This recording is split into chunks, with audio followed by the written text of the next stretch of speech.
iPhone 13 on us for every customer. Current, new, everyone. To show the love. How about sushi? I just had sushi for lunch yesterday. How about tacos? Automatic emergency braking, one of 6 advanced safety features standard on every 2022 Chevy Equinox. Find new technology. Find new roads. Chevrolet.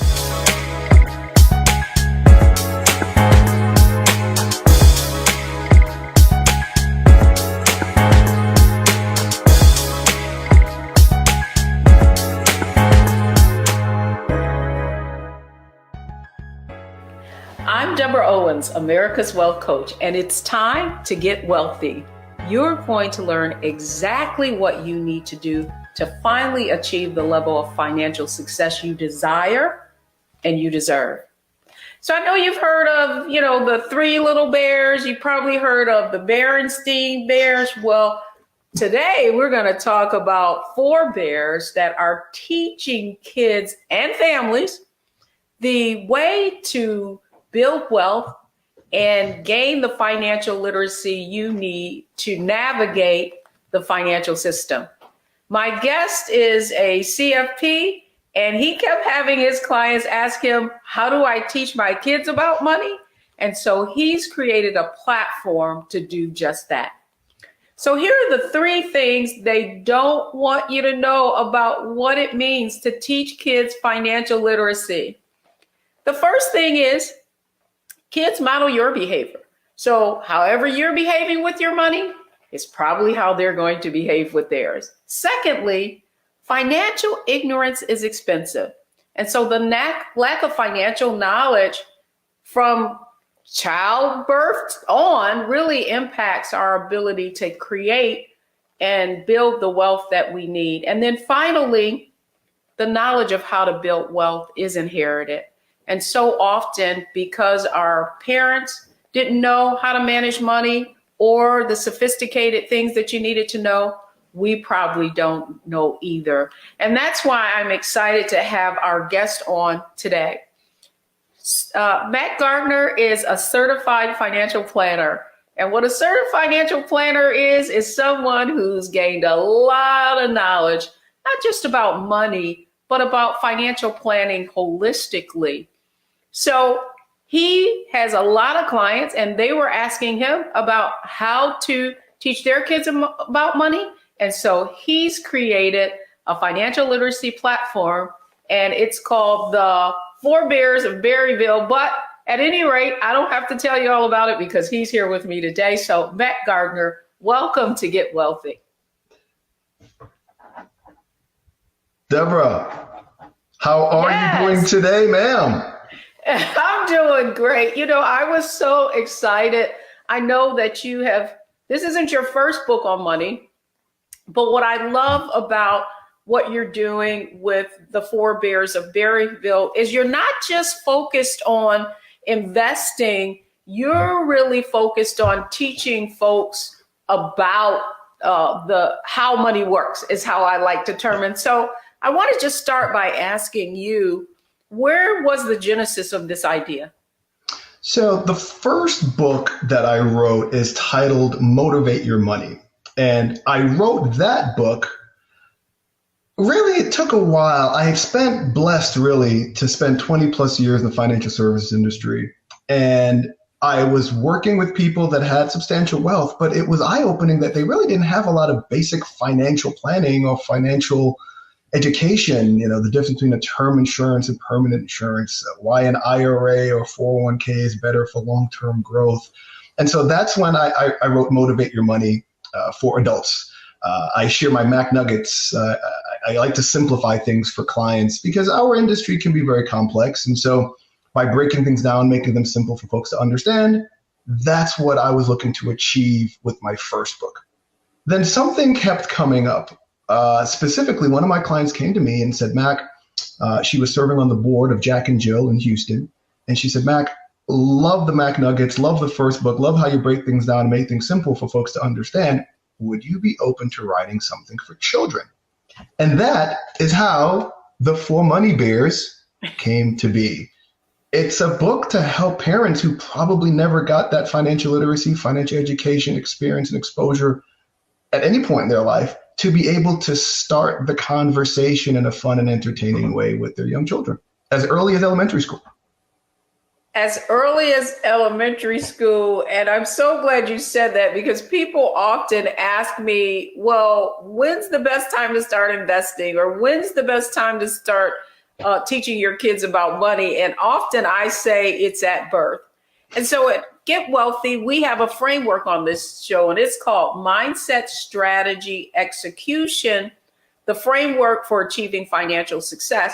And so that's exactly where I want to start with you today, Mac, and it is mindset. And you said something I thought was really poignant about your own clients, that you can have a lot of money, but you may not necessarily know how to manage that money. And so to that end, I want to start with the mindset that parents need to take. Well, let's start here. I want to start with the mindset that had you create something like as simplistic as the Bears. Why was that so important? In my first book, I talk about the 5 steps to financial success. And these were steps that the people I had been working with over the years were doing unbeknownst to them. But here are the 5 steps that we determined to financial success. Number 1, plan accordingly. You've got to have a plan, some sort of plan, budget, worksheet to get to that goal. 2, spend cautiously. 3, save diligently. 4, invest wisely. And 5, give generously. And we do it in that order because if you can't spend cautiously, then you won't have anything to save. And if you don't have anything to save, it's hard to invest. And if you can't get that far down the road, it's really hard to give. So around the framework of the fact that there's only 4 things you can do with money: spend it, save it, invest it, or give it away, we decided to create these 4 bears. And if you remember the cover, intentionally made 2 of the bears boys, 2 of the bears girls, intentionally made the bears different colors and shapes and sizes as an overt nod to the need for more diversity and inclusion in the education space and the advisory space. So that's really what we were looking to do, is to make it simple and to share the story. The story that was actually the story of me and my wife taking our kids to the grocery store, to the store on the weekends, and many families are familiar with this. And the first place the kids run off to is the toy section.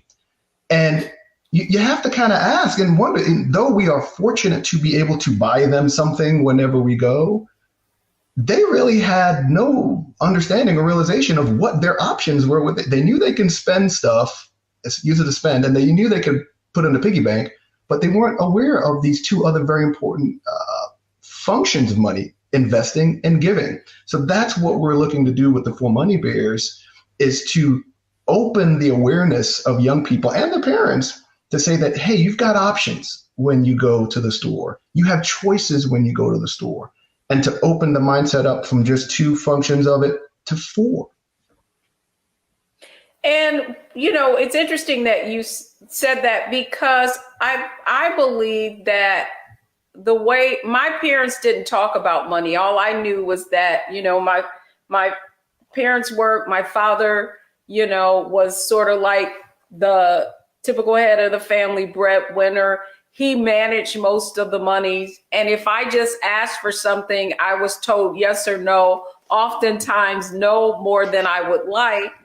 And if it was to say yes, then it was, maybe not exactly what I wanted, but maybe something that, resembled what I asked for. Close to it. I tell this story often. And it's about one Christmas, I wanted this Chatty Cathy doll. And so the Chatty Cathy doll, its eyes blink, you could feed it water and so on. It was more like and it talked. Well, that morning when I woke up, this doll didn't blink and it didn't talk, right? It looked like a Chatty Cathy, but it wasn't a Chatty Cathy. And so in my mind, what my earliest thought of the power of money and choice is that I said I would be able to make my money and get exactly what I wanted, right? Not like a imitation of something. And so to that end, I really feel like in terms of mindset with kids that, so much of that is transactional. I ask for something, I want, I get it. And so talk to us a little bit about how we need to be helping our kids to develop these mindsets around money that you discuss in your book. So the book, when we released it to the world, and we are so fortunate, we actually have, our book is purchased globally, England, France, Italy, Canada, to show that financial literacy or literacy is not just a U.S. problem, it's a global issue. But the book really was created so that when a child gets money, right, they at least have a better understanding of what their options are, right? I talk about the 3 R's of our relationship with money. A child gets a dollar bill or a $5 bill and they realize what it is, it's money. The second R is they recognize what it does. Okay, I can spend it, I can save it. And then the third is they can then rationalize it. So what we're really trying to do at an early age here through our book and through our platforms is to socialize and get into a child's head that habits, behaviors, traits, the habits that you start early, right? They develop into the behaviors and then they inevitably become the traits of who you are as a person, financially wealthy and financially well. So that's what we're looking to do through the book. And we talked about the right age. Actually, want to share this with everyone out there. There's a Cambridge study that shows us that a child's connectivity with money starts as early as age 7, sometimes as early as age 5. So that's what we want to do through the book and through the app that we're developing, right, is to start socializing financial education at a very early age so that young people, the stories that they have in their lives, the story about this is what we do with our money, we don't just spend it all and buy Nike sneakers or whatever. We actually can now invest in Nike. We can invest in all these other things. We can give back to our community. So that's really what we want parents to do through our platforms, is just start the conversation early and have the right tools necessary to do so. Yeah, and lastly, it's interesting. I love the way you brought up how early that, that study, I would say it, in my case, even earlier, so I think my first realization, you said the 3 R's, right? My own realization about money was very early, and I connected that to Christmas and there being this one big payday, that I could ask for something and basically get it. And so I would submit to you that that's probably true of a lot of children. And then, in terms of the parents' own mindset around money, and you bring up that there are those other two categories, and that's invest, grow it, right? And then give it away.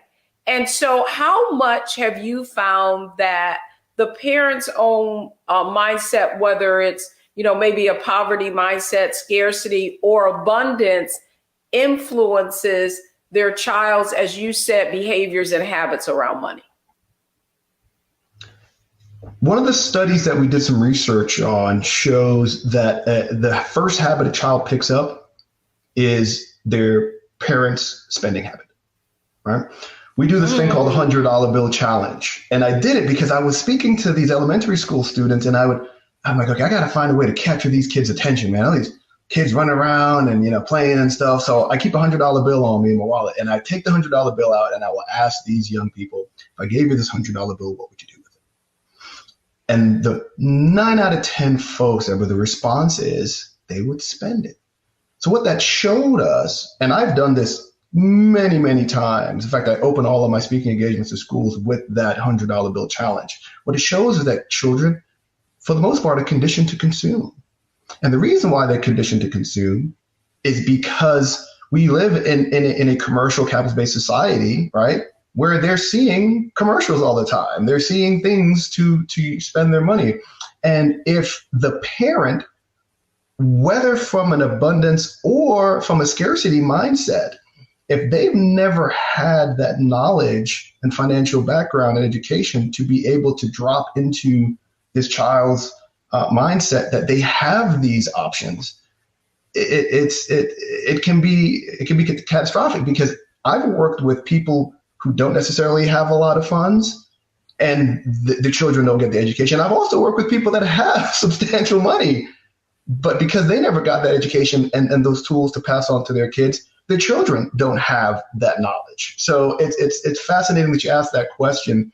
We think it really boils down to the tools and the resources that are available to start the education process as early as possible. Well, I'm glad you said that, because when we come back, that's exactly where we're going, talking about mindset, certainly, and how your own mindset influences your kids and they're modeling your behaviors. And that was powerful, Mac, about habits, really being developed at such an early age. And when we come back, I want to get into strategies, and that's strategies of how you can get your children on the right footing, give them the kind of information that they need so that they can become financially savvy and financially literate. So when we come back, we're going into strategy.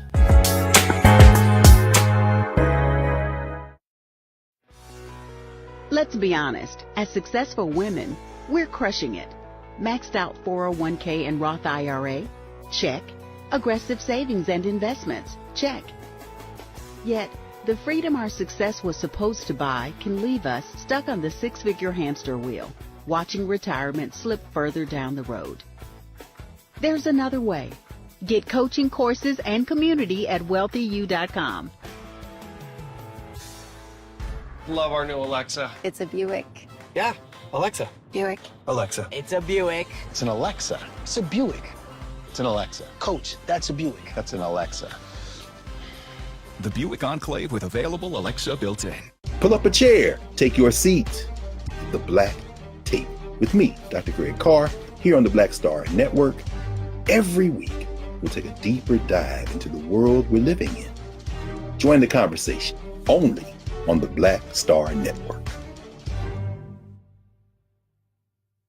Verizon just gave us all a brand new iPhone 13. We've been customers for years. I thought new phones were for new customers. We got iPhone 13s too, switched to Verizon 2 minutes ago. Ours were busted, and we still got a shiny new one. Check it out. So wait, everybody gets the same great deal. I think that's the point. iPhone 13 on us for every customer. Current, new, everyone. On any unlimited plan, starting at just $35. All on the network more people rely on.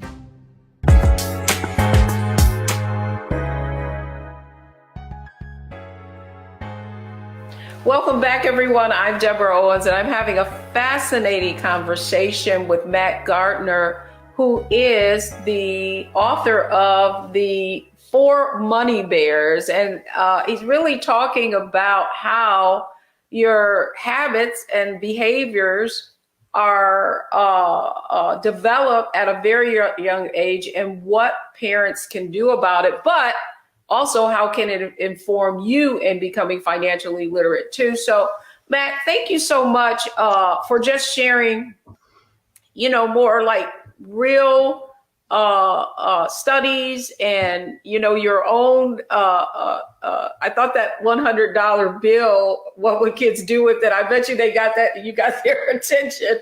Oh, yeah. They thought maybe you were going to give it to them. Oh no, I tell them from jump. You're not. No answer is going to get you this $100 bill. I thought, okay, Max just giving up $100 bills. But now I want to go into strategy, because one of the reasons that you wrote this book, you certainly conveyed the fact that, the 4 uses of money, the framework that you used with your, adult clients, you now had to find a way to share that with children. And so now what I want to go into is you have the book, and now you're talking about a platform that is more of it. Is it gamification, or how are you kind of elevating from just a book to now helping people integrate it into their lives? One of the big replies that we got in responses from the book, 2 actually. Parents would read the book with their kids. Love the book. Mac, thank you so much. We never got this. You're actually teaching me some stuff. What's a stock? What's a bond? Real estate, precious metals, who to give to, all that great stuff. But 2 responses and replies we got back. 1, Mac, are you working on a book to teach kids about how to make money? Right? That was 1. The second is, Mac, are you developing an app or some sort of gamified platform of the 4 Money Bears? And here's why. Children are learning differently. Children are utilizing phones, digital devices, iPads, Android, all these different devices, not just at home, but in school, right? And so when we were sitting down and talking to different folks, we wanted to be able to develop a gamified solution. And the reason why it's gamified is we're working to gamify the financial education process, because if your target demographic is children between the ages of 5 and 11, if it's not gamified, they're not going to want to mess with it, right? We want to be able to meet the user where they are. And that's sadly one of the issues that we've seen in financial literacy curriculum is it a lot of times over people's heads. So that's why it had to be gamified. 2, the game, the 4 Money Bears Berryville that we're developing, allows the user to play in what we call both sides of the personal finance fence. It's a farming game. You inherit your family's berry farm, right? And you are learning about entrepreneurialism because you own a business. The other side of the fence is the money management side. So once you get that money indoors, in your hands, in your pockets, we'll have quizzes and quests and different things to help teach young people about what those options are. And those 4 beers will serve as guides, as Sherpas on their journey. And we've developed a new methodology, a new way of teaching financial literacy, and we call it our TAT method. Our platform is going to be able to teach financial literacy analyze how the user is integrated and working in the game. And more importantly, Deborah, this is huge. We're going to be able to track the progress over time. Financial literacy is not a one and done. You give a kid a book, like, hey, read this and you're financial literate. Remember, habits, behaviors, traits. We want to be able to convey and show that because these young people are playing this game and are forming these mindsets early, over time, we can show that we're having financial success by utilizing this game in certain communities and underlooked communities and underserved communities, overlooked communities. So that's sort of the big picture of what we're trying to do here, is to not just have the financial literacy, but provide the tools, the financial capability, which is through fintech, to get eventual financial wellness.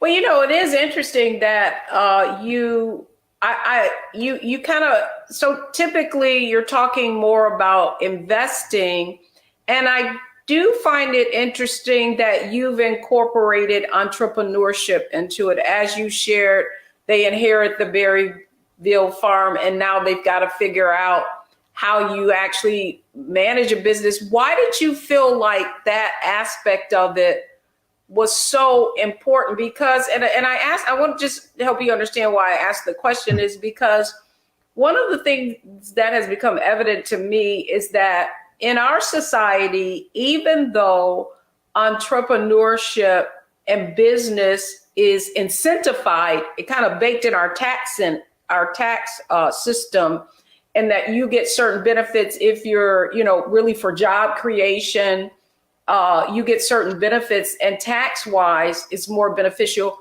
But we're basically taught to be earners, right, as opposed to business owners. And I found that with my own journey through entrepreneurship, is that many of the companies that I saw, or women who were very successful and had built multi-million-dollar businesses, they didn't start them. Typically that was inherited, right?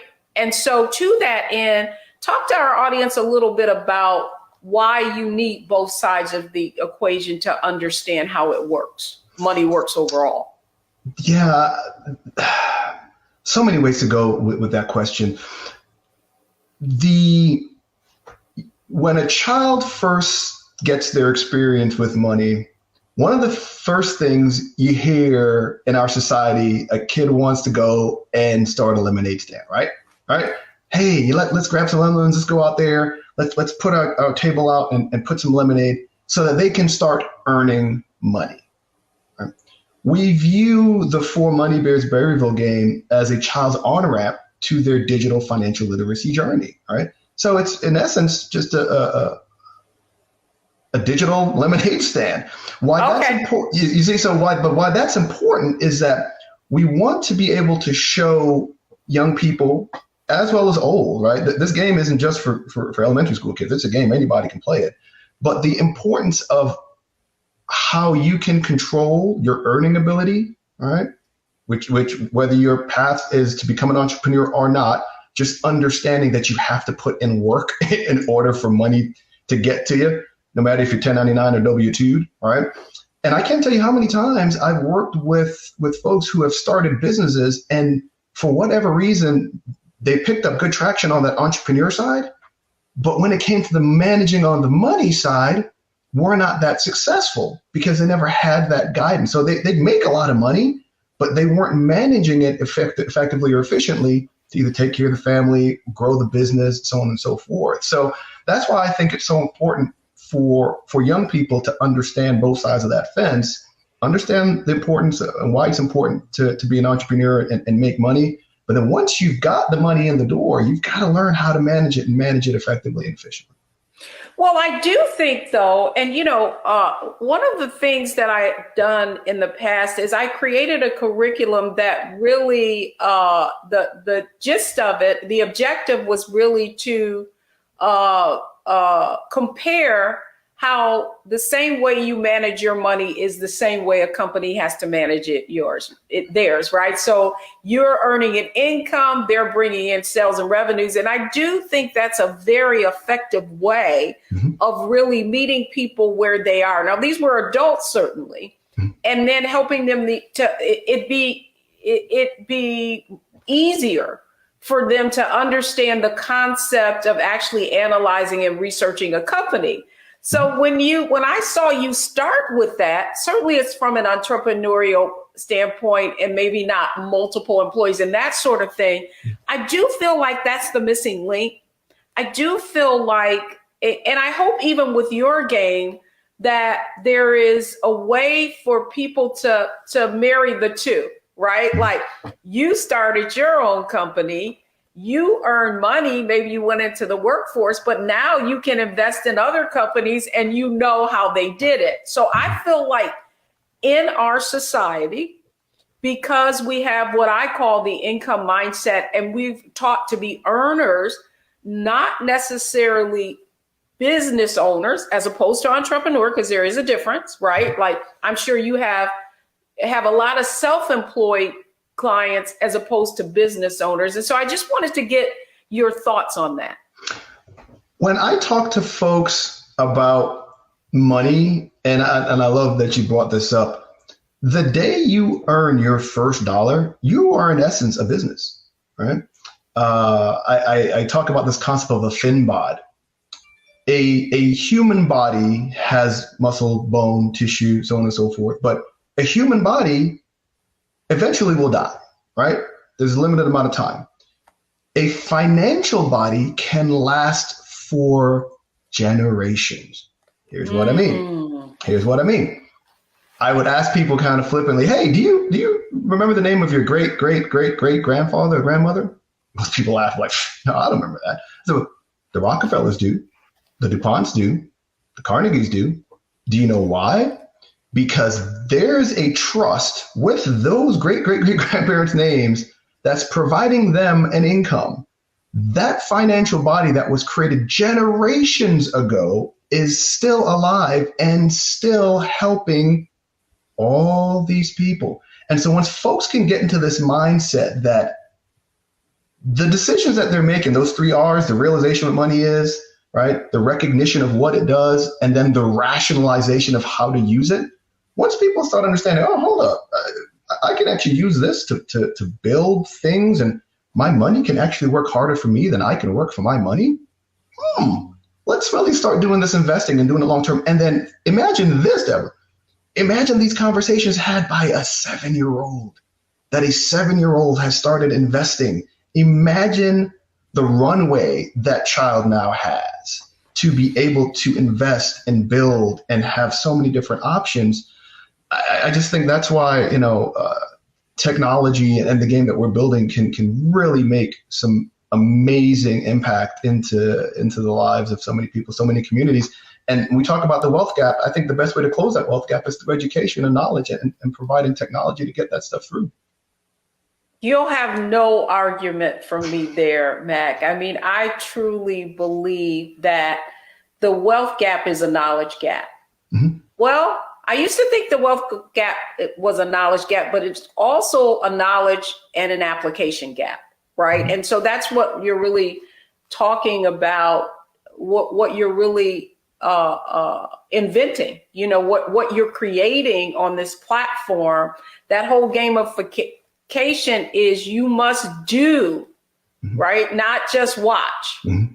And the other thing I would say that was fascinating about how you're helping people discover that there's a difference between income and wealth, right? Mm-hmm. So there's one thing earning it versus really looking at your financial decisions based on not how your actions are going to impact you today, but how they would impact you from generation to generation. And then you make different decisions, right? Because that is a wealth mindset. And when you begin to make your decisions based on the long-term implication of whatever outcome you're going to produce, you're going to make different decisions.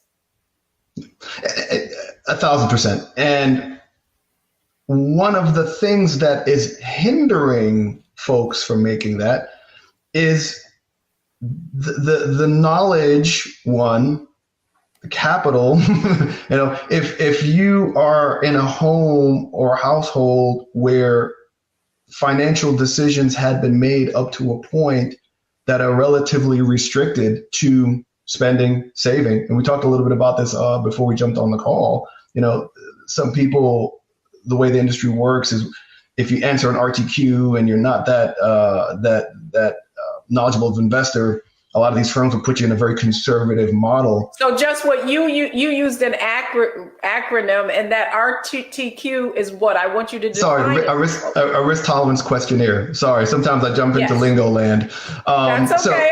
I'm here to interpret. So if you have people based upon the lack of knowledge and based upon lack of assets being placed into investments that aren't necessarily going to grow over time, and if you chop up the stock market in any sort of 10-year block, you're going to get about a 9.7% rate of return. That's having it invested long-term in the market. So if you have households that either don't have the ability to save, right, based upon whatever factors that are going on there, and if you can't save, how can you invest, right? And if you can't get up that rung of that ladder, it's hard to have that abundance mindset or to think about, what's going to benefit my kids. And so that's why we think it's so important to start that education process as early as possible and help young people at least be aware that, hey, if you start doing these things with your money now, it doesn't take a lot. That's another misconception people have about wealth management, money management. They think you need to have hundreds of thousands of dollars to invest. No, you don't. You just need to jump on the ride and be involved. You know, people say the stock market is not about timing the market, it's about time in the market. And if we can start having stories and conversations being had by 5, 6, 7, 8, 9, 10, 11-year-olds about, hey, I just bought Nike stock, I just bought Starbucks stock. Oh, mom, dad, you know, the tools are now available to us.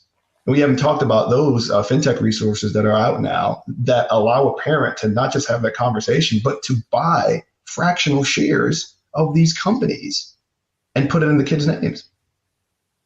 Well, I'm so glad that we're having this discussion, because when we come back, I really want to talk about execution.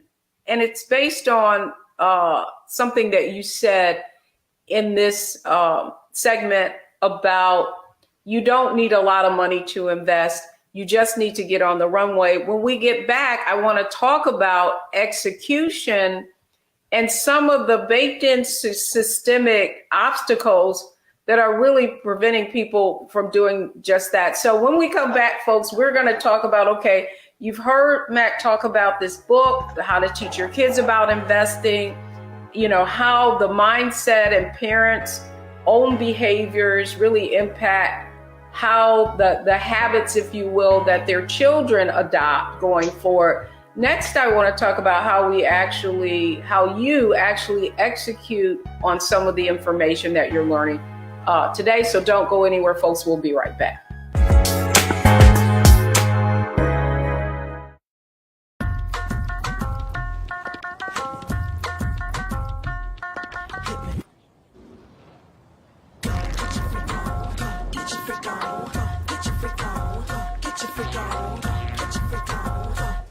Verizon just gave us all a brand new iPhone 13. We've been customers for years. We got iPhone 13s too. Switched 2 minutes ago, literally right before this. iPhone 13 on us on any unlimited plan for every customer, with plans starting at just $35. All on the network more people rely on. Love our new Alexa. It's a Buick. Yeah, Alexa. Buick. Alexa. It's a Buick. It's an Alexa. It's a Buick. It's an Alexa. Coach, that's a Buick. That's an Alexa. The Buick Enclave with available Alexa built-in.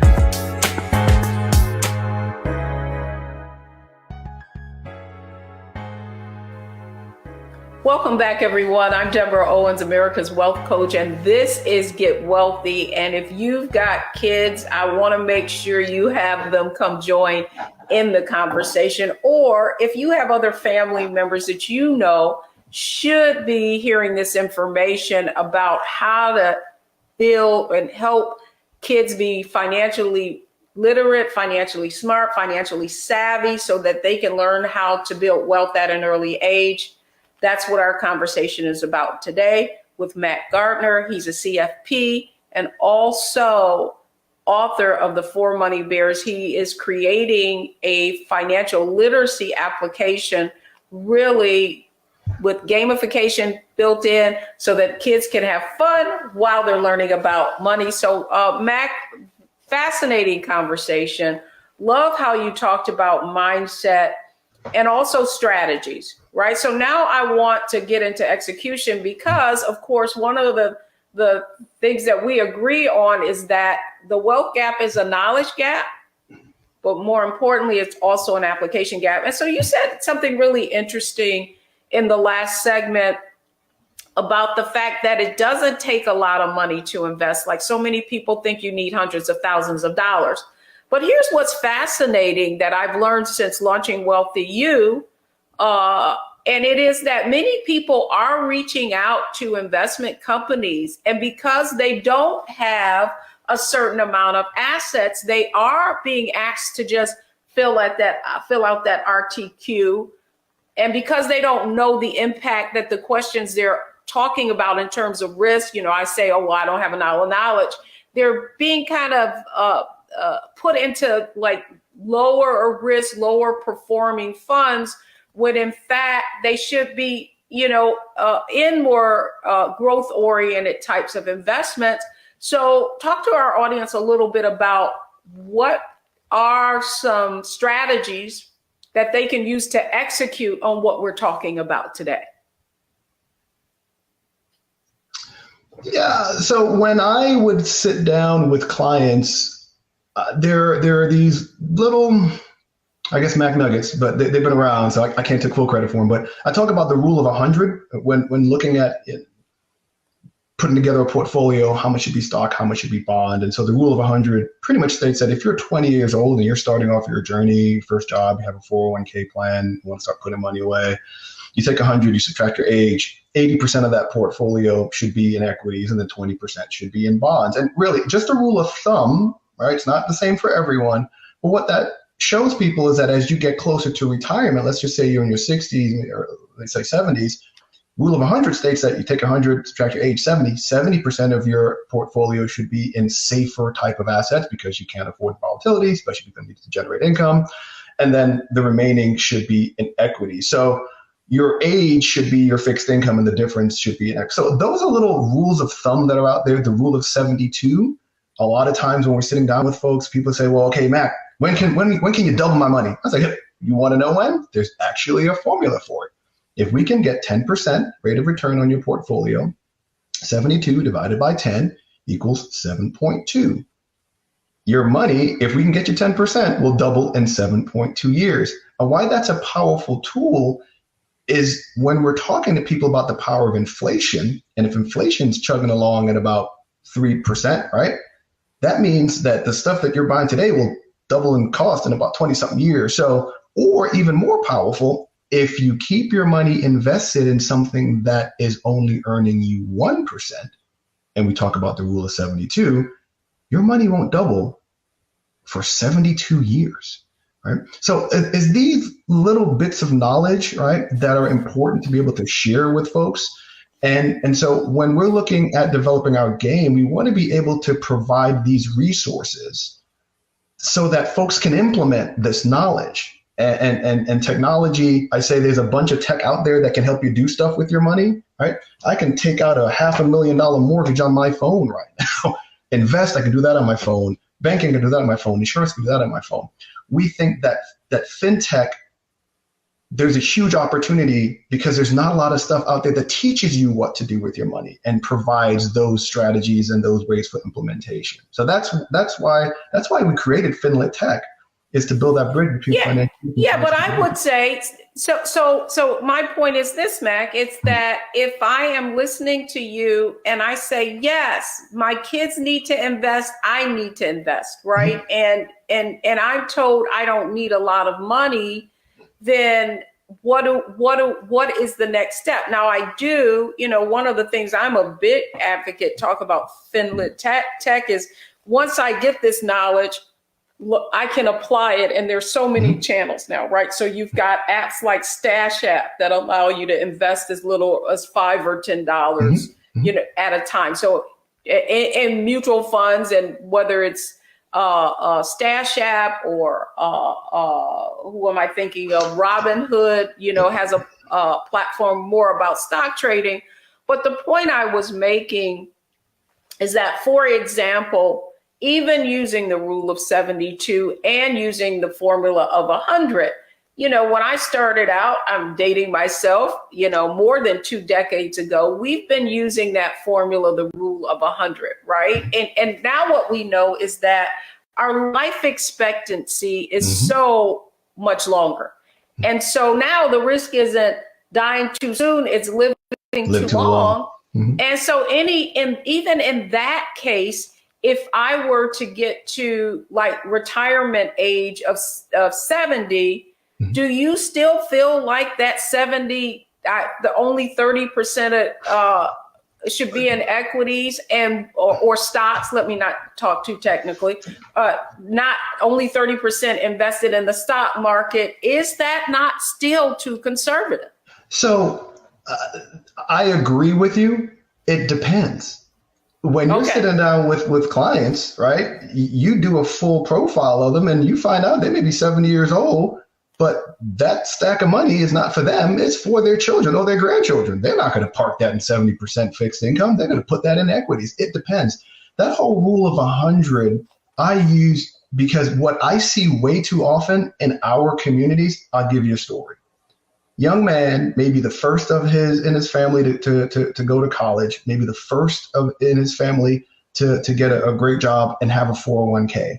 I cannot tell you how many times I hear young people say, oh yeah, I've got my money in a 401k. Oh, great. Okay, how's it invested? It's all 100% in mutual funds.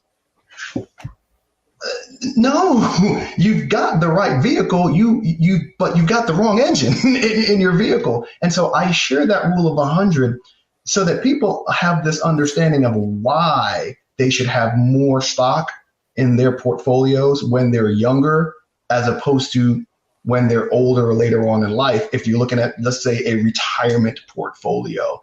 And you're right, longevity is the thing that's really scaring folks that are closer there. What did they say? 10,000 baby boomers turning 65 a day for the next 20 years.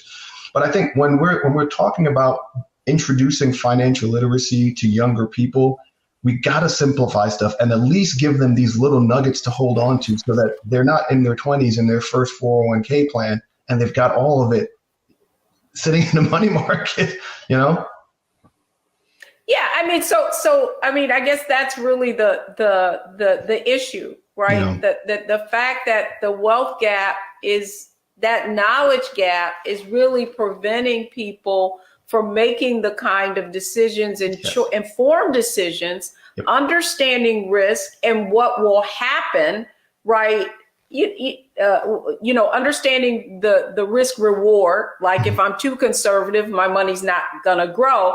But I think there's even the other side. And what's interesting is that, and I wanted to touch on this a little bit, Ariel just came out with a study and part of it was on cryptocurrency and the fact that African Americans are over indexing. In fact, in African American households, they have more cryptocurrency than the majority, and it was almost characterized as if they're really looking to make money fast. And so that's one aspect of it. But what I really want to get on is that I almost feel like part of it, like the older people were too conservative, and now the younger people who haven't really experienced a significant downturn in the markets like we have, being in this industry. Twice. How do you convey, right? How do you convey that you have to take calculated risk and just thinking that you're going to make, like you have the past 10 years, 15% a year is off the medium? And I keep beating this dead horse, but it's really education. It really is. You and I understand what the term volatility means. You and I understand what a risk profile is. You and I understand that cash is extremely conservative, and yes, it'll be there. It's great for short-term goals, things that less than 1 year, emergency funds, so on and so forth. But if you're looking at a long-term goal to fund, probably the worst place to have your money to fund those goals. And I think we have these generations, and technology is changing so much. And this new place that we're living in now, right, where cash isn't being used as often as it was. I can't tell you how many people say, "Hey, Mac, are you actually going to create something that teaches kids about cryptocurrency?" We've actually developed a character. His name is Crypto Cat. That's on the whiteboard, and we're going to be introducing him as the app develops. We also have Banker Box Turtle, Lender Lion, Omnibus Owl. So we know that these things and these resources are out there, and they are changing how people engage with their finances. We know that people are using debit cards on a regular basis, not using cash as much. And because of that, Deborah, the need for knowledge is so much greater, right, than it may have been in the past. Because now things are just in this digital space. You have to understand what those four functions of money, and investing, cryptocurrency falls squarely into that space. But if you don't understand that there's volatility, it's just a cool trend. Absolutely. And I'm so glad you brought that up, because there is so much information and there is a need for knowledge. But, that's the point. There's so much information. And so oftentimes what I find are people are overwhelmed. Mm-hmm. Right? Like they've read every book, they've read your book, they've read my book, and that's shelf development, right? Like they didn't apply anything that they learned. So when we come back, it's our Analyze, Optimize, Maximize segment. And I really want to kind of pull together everything that we've talked about in terms of mindset, strategy, and execution. If I'm a parent watching this program, what do I need to do to execute on the information that we've shared today? So don't go anywhere. We're talking kids and money, families and money. We'll be right back.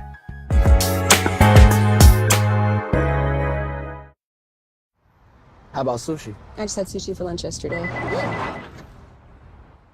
How about tacos? Automatic emergency braking, one of 6 advanced safety features standard on every 2022 Chevy Equinox. Find new technology. Find new roads. Chevrolet. We're all impacted by the culture, whether we know it or not. From politics to music and entertainment, it's a huge part of our lives, and we're going to talk about it every day right here on The Culture with me, Faraji Muhammad, only on the Black Star Network.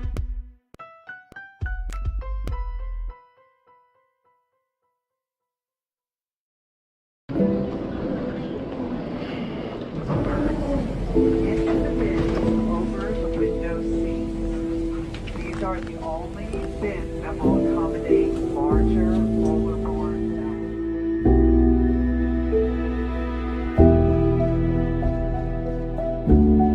They put 10 in here? 10, and you don't come out till you die. And you eat him, you eat 10. Oh my God.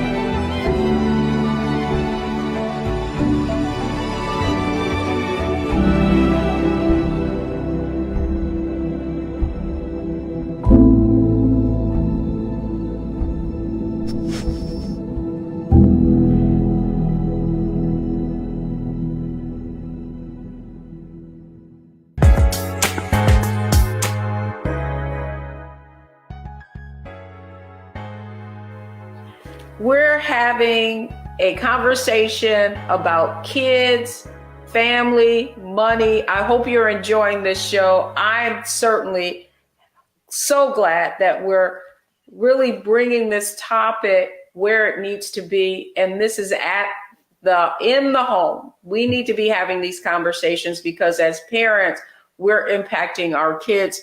My conversation today is with Matt Gardner, certified financial planner, author of The 4 Money Bears. And we're talking about also a platform that he's developing. So welcome back, Matt Gardner. Now I want to talk about, let's bring this thing home for our viewers.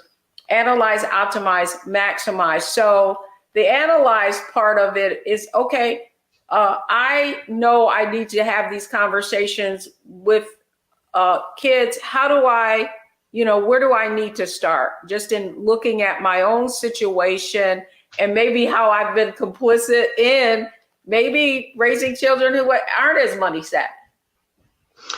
The first step to take is the introduction of the concepts. And that's where our book, I think, can be very helpful, can be very beneficial. Competence breeds confidence, right? When you're confident about something, you know something in any aspect of your life, you feel very confident about it. Because financial literacy isn't taught in schools, and it really isn't taught in a lot of places. Fact for folks out there are 23 states that offer/provide, require financial literacy by high school, right? So that means there are 27 states that don't. But we've already discussed and determined, Deborah, that the financial literacy conversation starts as early as age 7, because that's when these habits start forming for our children. So the first thing you want to do is really just sit down and have a conversation about money. And again, find tools. They're a great tool. My book is a great tool. There are tons of wonderful tools that are out there for elementary school children to just get a basic understanding of the functions of money, how money can help them. So that's step 1. Step 2, though, so how do I analyze, optimize? How do I optimize? Let's say, and I'm glad you brought that up, how do people actually get access to your book, The 4 Money Bears? So you can access our book on Amazon. It seems you can buy everything on Amazon now. We've got boxes popping up on our doorstep on a regular basis. You can buy both Motivate Your Money as well as The 4 Money Bears on Amazon. And if you go to the4moneybears.com, you can actually download the demo of our app.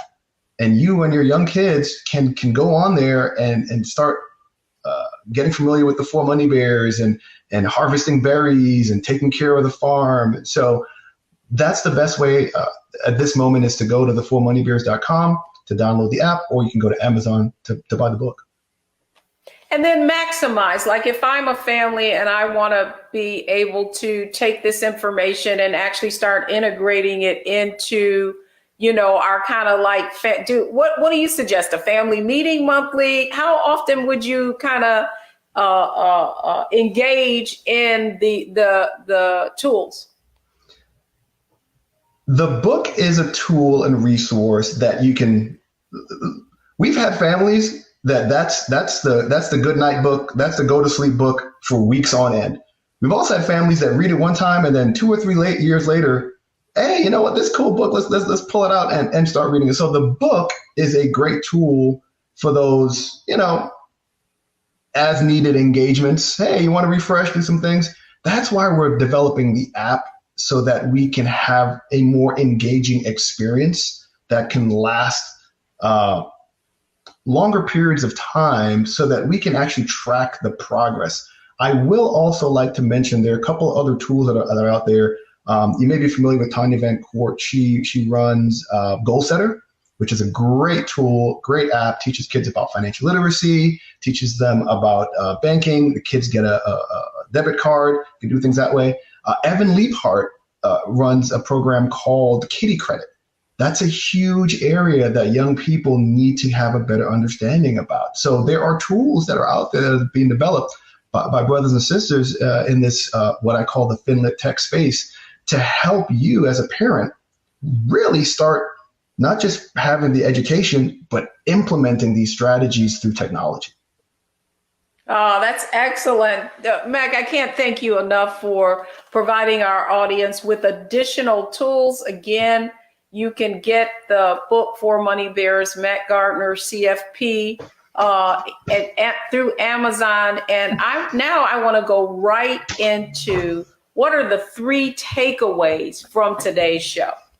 First off is that financial literacy is a family affair. If you've learned nothing else in today's show, you've learned that how you manage your money is exactly how your kids are going to manage theirs.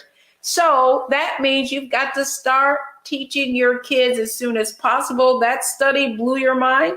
7 years, kids are already developing their financial habits. And then finally, financial literacy is a life skill.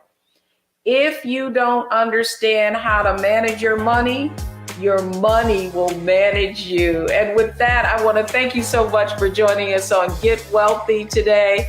I'm Deborah Owens, America's Wealth Coach, and we'll see you next time.